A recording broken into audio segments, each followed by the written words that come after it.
too many times from outside of their 40 in that first half. It does make their goal line defence even more remarkable because Wigan had so many opportunities near their end and didn't punish Leeds at all. But Yeah. what's the best defensive team in Super League history?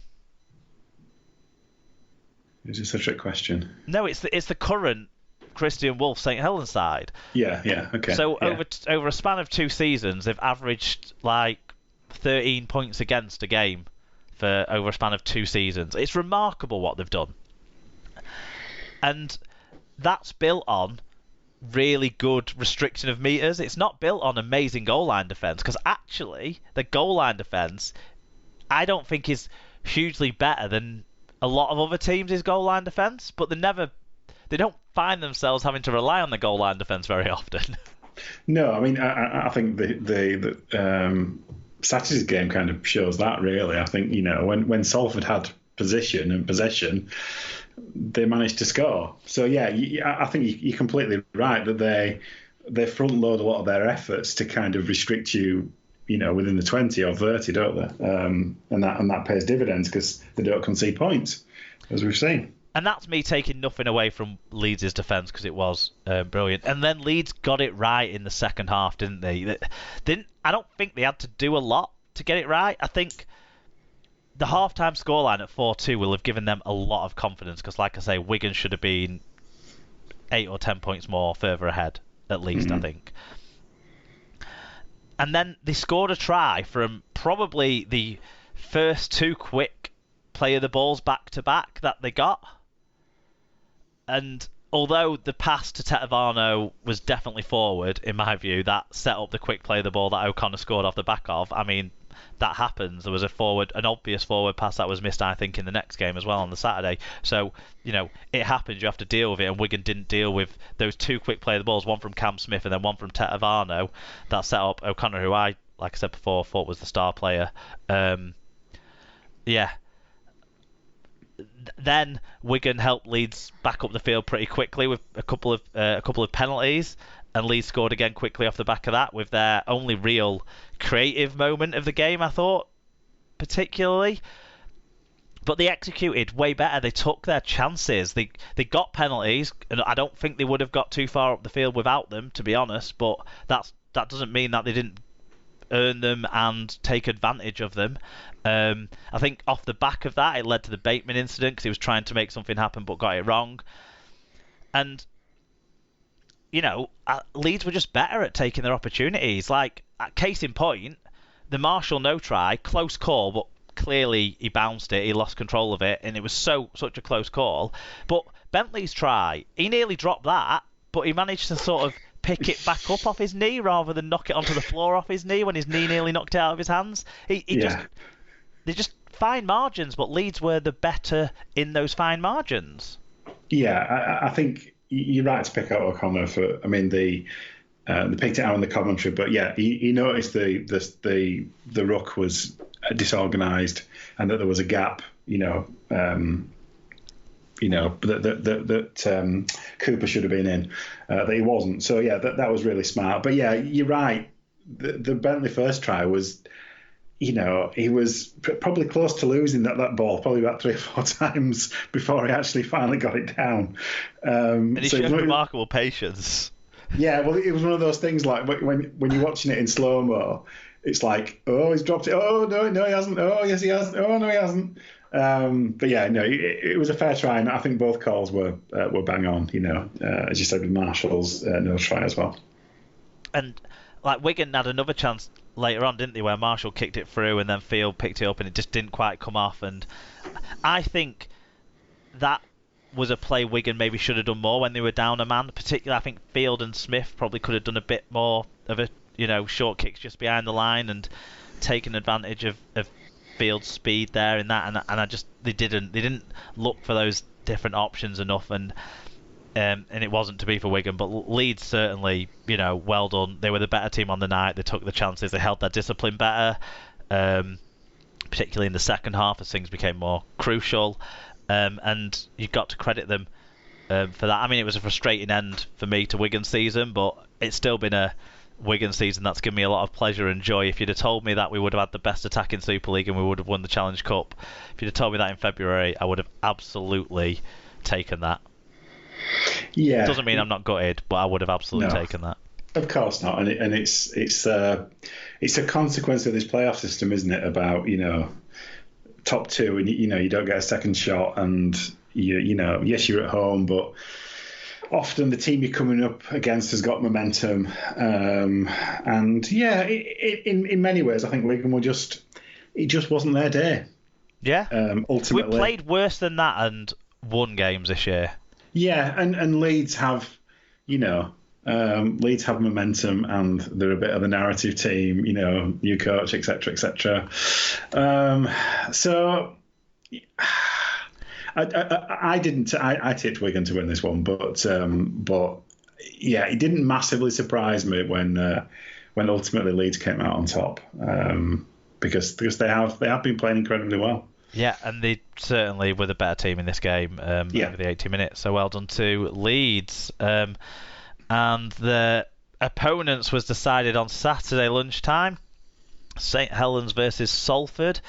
It was 13-6 to St Helens at half-time. The margin stayed the same, but the scoreline changed to 19-12 at full-time.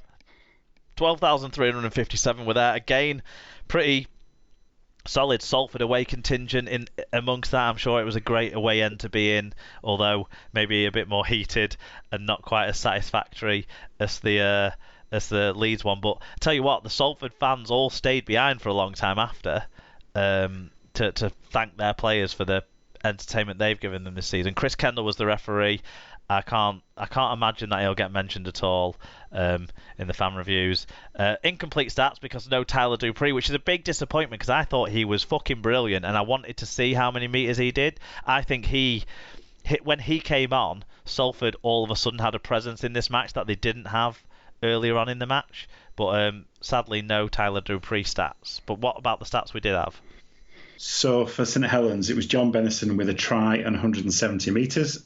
Connie Harrell with 147 metres, Curtis Simonon with 136, and Tommy Makinson with 132. For Salford, Amir Burrow with 53 tackles, 15 of which were from marker. Callum Watkins with a try, 47 tackles, 13 of which were from marker. Alex Gerrard, she did really well, 46 tackles, 16 of which were from marker, with no misses. She's had a better year than her husband's having in the football. Definitely. And Joe Burgess with a try assist and 127 metres. In terms of the fan views, at MikeWeb58 said, best compliment for Salford that I can give them is that I can't remember being more stressed and drained at the end of a match. They kept coming back. Still, will be their grand final bitches next week. Will we be their grand final bitches next week, or will Wolfie crown his reign? P.S. On the penalty try debate, Snide clearly impeded and then held back. Couldn't say he would have scored, so penalty and yellow card fine. That's known as a false equivalence. Dr. Bob says, nearly beatable. The Saints did go marching on, but if the tribunals go ahead quickly, they may have fewer players. An 8-point try would have made the game more thrilling, but the right decision by Ken Doll. Slightly marred by his overdramatic TV referee call of a try he was perfectly positioned for minutes before. It wouldn't have been an 8-point try, would it? No. So Bob asked about this, and I saw some other people getting confused about this. So maybe we should explain what the difference is between a penalty try and an 8-point try. So a penalty try is awarded when, in the opinion of the referee, that a try was more likely than not to be scored without the foul play intervention. Yes. But what that means is that a try is awarded, so 4 points, and then a conversion is always awarded in front of the posts to make it 6 points. So you can only get 6 points from a penalty try. Now, an 8-point try is where a try is scored, but there's foul play committed in the act of scoring that still needs to be punished. So the team will get a conversion attempt in the normal way, as they always would when a try is scored. So in line with where the try is scored, a conversion attempt will be made, but then they will be given a penalty goal attempt from in front of the sticks as well. So it potentially means that 8 points can be scored. So an example would be a player scores a try, but in scoring the try, the defending player smacks him in the head, and they see that as foul play, and so they award the try because that was legitimately scored. The guy converts the try, and then they get another opportunity to kick for another 2 points for the penalty that's awarded in the act of scoring. Is that clear? I thought that was really succinct. Well done. Yes. But I must confess, when I saw it first, I was like, oh, 8 point. I'm like, no, it wasn't an 8 point try. No. But it's a common misconception that people have. People who've been watching the sport a lot longer than Dr. Bob as well, I would say. Yeah. Are we on to the next one? Dr. Hideous. Yeah. Dr. Hideous says, penalty try any day of the week. Not that it would have affected the result. I don't agree with that. Also, one of Parsit and Harrell need to change their haircuts. They've got the same sort of build, the same style of running into wall style, and they're the same height. They're just too hard to tell apart when they're just 3 inches high on the screen. Okay. What sort of quality image is he watching? It might be standard definition. Yeah. Esther said, HIA's killed Salford's chances. Croft and Ackers. Think Knowles should be red. Not sure about the penalty try. Lomax's kicking was great. Sneed unlucky with 40-20 try, but never got into position to make the kicks count. Frogmore says, there'll be a lot of talk about the so-called penalty try, but looking at the point at which Tommy held Laffey back, the ball was almost dead and he wasn't even near it. Benison did his best Wellesby 2020 Grand Final try impersonation. Salford did well in defence and only lost because they were the only team with players out injured. So I'm led to believe by the TV comms. # back to back to back to back. It's getting a bit ahead of yourself, mate. Hey, particularly with your record against Leeds in finals. Which I don't know which commentary he watched, but I think the main conversation wasn't so much about Brodie Croft on the. I watched the build up on Sky, but the commentary on Channel 4. I had commentary on 4 as well, so I can't comment on the Sky one. But I think the main conversation was about Ackers being lost in the game, and I've always said in-game injuries far more impactful than pre-game injuries, and that sort of thing. Especially in the second bloody minute as well. Because I thought they kept mentioning that Lees was standing up in the absence of Walmsley. I'm sure that was said about 1,000 times during the game, just as much as Brodie Croft was mentioned. Yeah, they definitely. Times an exaggeration, but yeah. Yeah, they definitely talked about Saints' absences as well. Definitely. Joshua's granddad said, Saints the better team on the day, but again, main talking point is Chris Kendall. For my 2 bobs worth, red for Knowles, and if he did say he can't have a yellow and penalty try, then I bet Salford would have taken the try. Lomax's kicking game spot on, and Sneyd never given the time or position for his. Game decided last week with Croft HIA, compounded when Ackers had to go off.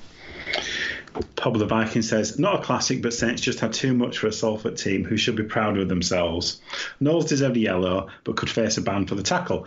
Wasn't it penalty try? I'm not convinced. As a referee, you have to be 100% certain that he would have scored. The ball was moving at pace and would have needed catching and grounding. For me, the correct call by Kendall. Yeah, I don't think you have to be 100% certain, but let me just find what the ruling actually says. It says, a penalty try. The referee may award a penalty try if, in his opinion, a try would have been scored but for the unfair play of the defending team. A penalty try is awarded between the goalposts irrespective of where that offence occurred. So, basically, it's in the referee's opinion, a try would have been scored. So, I don't think it has to be 100% certain, but it certainly has to be balance of probabilities towards a try rather than towards not being confident. Yeah, it's not could have been scored. It does say would, but there is always on a rugby pitch with a ball. It's never going to be 100%, is it? So yeah, I think you're right. The balance of probabilities, you probably have to be 90-10 or maybe 80-20. 75-6. something like that. But certainly more than 50%. Yes. St. David, I'm sure agreed that it wasn't a penalty try.